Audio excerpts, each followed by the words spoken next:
principale de l'année, c'est retournons à l'Éternel. Et Dieu nous a rajouté dans sa présence. Bien-aimé, je suis très content de cela. Et dans cette église, le Seigneur nous conduit toujours par des thèmes.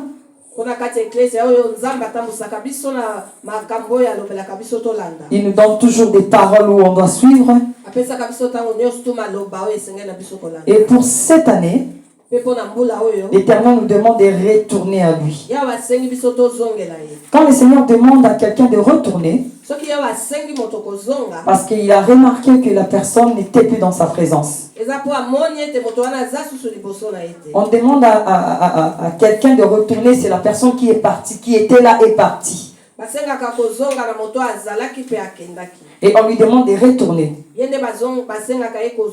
Donc le Seigneur ne nous voyait pas dans sa présence.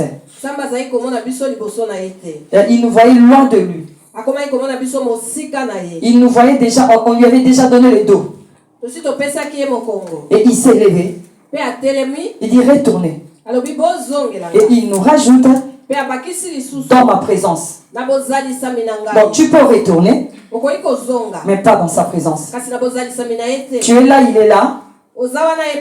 Tu es même devant lui, mais tu n'es pas là. Mais venir à l'église, ce n'est pas être dans la présence de Dieu. Venir dans l'église, ce n'est pas retourner à Dieu. Quand Dieu dit retourner à moi, dans ma présence, il s'agit des cœurs, il s'agit de nos œuvres, il s'agit de ce que nous sommes intérieurement, parce que lui nous connaît plus que tout le monde. Tu peux venir ici. Nous on te voit là, mais ton cœur est dans la maison. Ta tête aux factures. Ton cœur est dans les problèmes que tu as.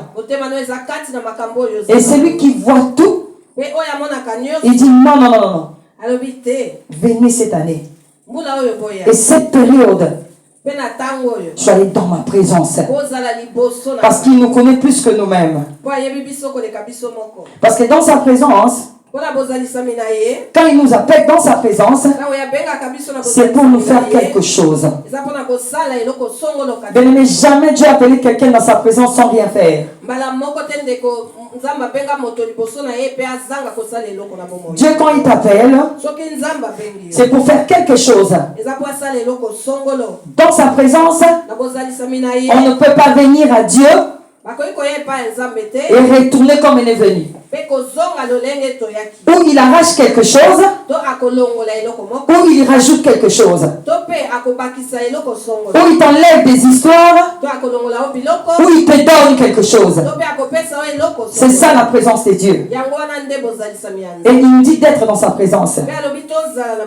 Si je ne me trompe pas, au début de l'année, Dieu a visité sa servante. Dieu lui a dit, Bibiche, je me lève, j'ai l'épée avec moi. Cette année, je vais trancher les choses. Je vais trancher les choses. Je vais mettre tout au clair. Je vais récompenser tout le monde. Ceux qui ont fait du mal, je vais m'occuper d'eux. Ceux qui ont fait aussi du bien, je vais m'occuper d'eux. Et mon épée est levée. Je vais couper. Je vais trancher. S'il faut dire pire même. Ceux qui n'ont pas voulu me suivre, ceux qui ont servi avec l'apparence, le temps est arrivé où je vais tout éclaircir. Et ceux qui me servent en vrai, cette année, moi Dieu, je vais les récompenser. Est-ce qu'on peut acclamer les Seigneurs pour ça?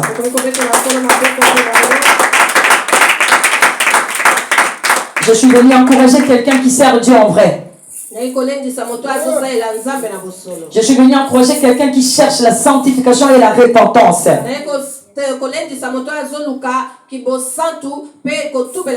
Parce qu'avant que la fin de l'année termine, Dieu va la récompenser. Je dis toujours cette année, c'est une année exceptionnelle. Où Dieu visite les gens particulièrement. C'est une année où Dieu est en train d'éclaircir les choses. Même si ça restait 3 mois, bien aimé. Croyez-moi, je vous dis, Dieu va faire ce qu'il a dit. Si Dieu dit que cette personne va quitter le monde aujourd'hui, même à 23h59, la personne va quitter le monde. Parce que sa parole est oui et amen. Et tout ce qu'il a dit, les 3 mois qui nous restent, croyez-moi, il va l'accomplir. Alléluia. Et mon sous-thème, je parle de la nouvelle saison. Dieu nous amène dans sa présence. Tant que nous sommes dans ce monde, nous vivons dans des saisons, bien aimés. Je donne l'exemple des 4 saisons qu'on est ici en Europe. Il y a les temps d'hiver, l'été, automne, voilà, printemps. Et pendant ces temps, il y a des changements de comportement et d'habitude et d'habillement. Dans chaque saison, il y a une tenue. Il y a des habits qu'il faut mettre. Il y a des manteaux qu'il faut mettre. Et quand tu ne respectes pas la saison, tu risques de tomber malade. Tu risques de vivre les conséquences. Et tu risques même de scandaliser les gens. Pendant l'été, il fait très chaud. On voit quelqu'un qui porte vraiment un manteau avec des fourrures. Les gens seront scandalisés. Mais qu'est-ce qui se passe? Ou bien pendant l'hiver, quelqu'un qui met un truc léger son manteau, qui fait des courses avec ça, cette personne attrapera le froid. Et la personne aura des problèmes. Et avec Dieu, nous traversons des saisons. Et Dieu nous visite dans des saisons. Il y a beaucoup d'enfants qui ont loupé leur saison, qui ont loupé les bénédictions des saisons parce qu'ils étaient distraits. Parce qu'ils n'ont pas voulu entrer dans la saison. Parce qu'ils n'ont pas voulu s'habiller comme la saison. Et Dieu nous fait marcher comme ça. C'est à nous de discerner le temps. Parce que si tu ratais ta bénédiction dans cette saison, il faut attendre l'année prochaine. Si Dieu a prévu te bénir dans ces mois, et que tu n'as pas compris le langage de Dieu, tu n'es pas entré dans la présence de Dieu, ça passe. Attends l'année prochaine. Peut-être dans 5 ans encore. Et des fois on traite Dieu de menteur. Dieu a dit dans sa parole, Israël, si tu savais quand tu as été visité. Israël était ignorant, il était distrait. La visitation était déjà là. Le Messie qui cherchait était déjà là. Mais il ne savait pas la saison. Il ne comprenait pas la saison. Gloire au Seigneur, il y a eu quand même 12 personnes qui ont compris la saison, qui sont restés dans la présence de la saison et qui nous ont aidés. Aujourd'hui, nous aussi, nous sommes entrés dans cette saison-là. Bien aimé, le Seigneur te demande si tu savais quand tu as été visité. tu n'allais plus te plaindre. Mais je l'aime parce que c'est un Dieu miséricordieux. Il sait nous remettre ce que nous avons perdu. Sans plus tarder, nous allons lire la parole de Dieu. Nous allons lire des versets. Premier verset sur Marc 10, 46 à 52. Deuxième verset, c'est Genèse 37, 1 à 4. On commence d'abord avec Marc. Maman Réa va nous aider à la lecture. On peut s'aider pour honorer la parole du Seigneur. Je lis la parole de Dieu au nom de Jésus-Christ. Amen. Ils arrivèrent à Jéricho. Et lorsque Jésus en sortit avec ses disciples et une grande foule, le fils de Timée, Bartimée, mendiant aveugle, était assis au bord du chemin. Il entendit que c'était Jésus de Nazareth et il se mit à crier « Fils de David, aie pitié de moi !» Plusieurs le reprenaient pour le faire taire. Mais il criait encore beaucoup plus fort « Fils de David, aie pitié de moi !» Jésus s'arrêta et dit « Appelez-le » Ils appelèrent l'aveugle en lui disant « Prends courage, lève-toi, il t'appelle. » L'aveugle jeta son manteau et se levant d'un bond vint vers Jésus. Jésus prenant la parole lui dit « Que veux-tu que je te fasse ?» « Rabouni, lui répondit l'aveugle, que je recouvre la vue. Et Jésus lui dit « Va, ta foi t'a sauvé. » Aussitôt il recouvra la vue et suivit Jésus dans le chemin. Jésus dans le chemin. Parole du Seigneur. Amen. Genèse 37, 1 à 4. Genèse chapitre 37, versets 1 à 4. Je lis la parole de Dieu au nom de Jésus-Christ. Jacob demeura dans le pays de Canaan où avait séjourné son père. Voici la postérité de Jacob. Joseph, âgé de 17 ans, faisait paître le troupeau avec ses frères. Cet enfant était auprès des fils de Bila et des fils de Zilpa, femme de son père. Et Joseph rapportait à leur père leurs mauvais propos. Israël aimait Joseph plus que tous ses autres fils parce qu'il l'avait tué dans sa vieillesse. Et il lui fit une tunique de plusieurs couleurs. Ses frères virent que leur père l'aimait plus que tous et ils le prirent en haine. Ils ne pouvaient lui parler avec amitié. Parole du Seigneur. Est-ce qu'on peut acclamer la parole du Seigneur? Alléluia. Avant de commencer à prêcher, à entrer dans la profondeur de ce qu'on vient de lire, je voulais témoigner la grandeur de Dieu. Je n'allais pas le faire, mais il y a une fois qui m'a reproché intérieurement, je crois que c'est la voix de Dieu. Mais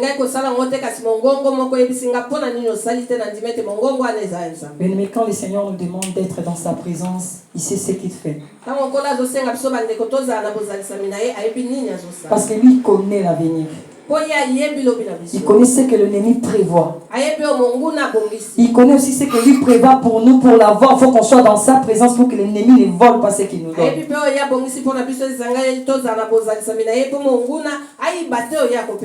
Retournez à l'Éternel. Et là, il précise pendant ces mois dans ma présence. Je crois que le Seigneur a utilisé ses serviteurs dans la ligne à l'église, vraiment sur ces thèmes. C'est très profond, Dieu a beaucoup parlé sur ça. Et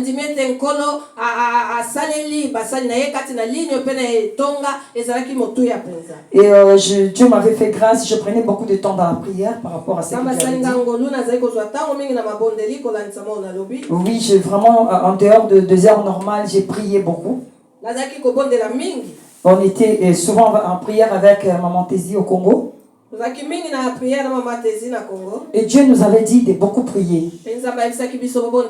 La semaine passée, bien aimé, on a prié, il nous a dit de rajouter les jours et les heures. Et il parlait de l'esprit des morts. Soyez dans ma présence, je vais faire quelque chose. On continue à prier. On recevait aussi des messages, des songes. Mais on ne savait pas ce qui va arriver. Quand Dieu nous parle ici, il nous dit des choses, bien aimés, obéissants. J'ai toujours dit, ce qu'un jour peut engendrer, tu ne sais pas. Mais ta vie peut être basculée en 1 minute. Dieu peut changer toutes les choses de ta vie en 1 minute. Et hier, je suis entrée à la veillée. Parce que j'étais en train de prier, j'ai terminé, j'ai à l'heure à dépasser, il faut que je rentre dans la veillée. Je rentre dans la veillée, c'est maman Jochebed qui modérait. 15 minutes après, mon téléphone sonne. D'habitude, je ne prends pas les téléphones comme ça quand je prie, je suis en ligne. Je coupe. Mais j'ai senti une fois me dire prends. Je dis parce que cette personne qui m'appelle sait qu'à ce moment je suis à la veillée. Pourquoi m'appeler à cette heure? Je prends le téléphone. Maman Sarah prie. Nous avons un problème. Mon beau-frère qui est pasteur. Parce que nous avons un deuil là au Congo. Une sœur de l'église, je priais au Congo. Elle nous a quittés à partir de l'Afrique du Sud. Le corps était arrivé. Alors, hier c'était la veillée mortière. On va l'enterrer aujourd'hui.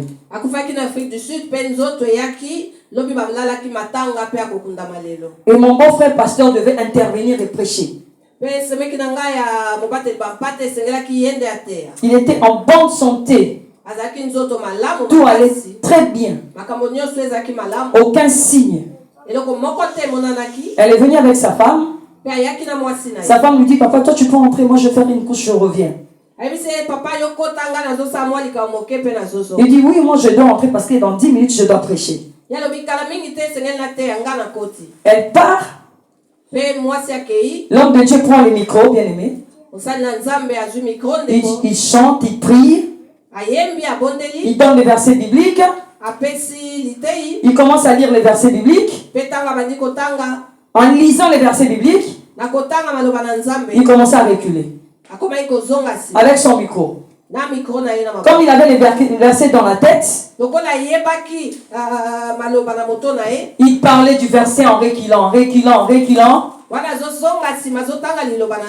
Heureusement que l'interprète était vigilant. Et a commencé à être derrière lui. Quelques minutes après, il était par terre. Devant les gens. Une crise.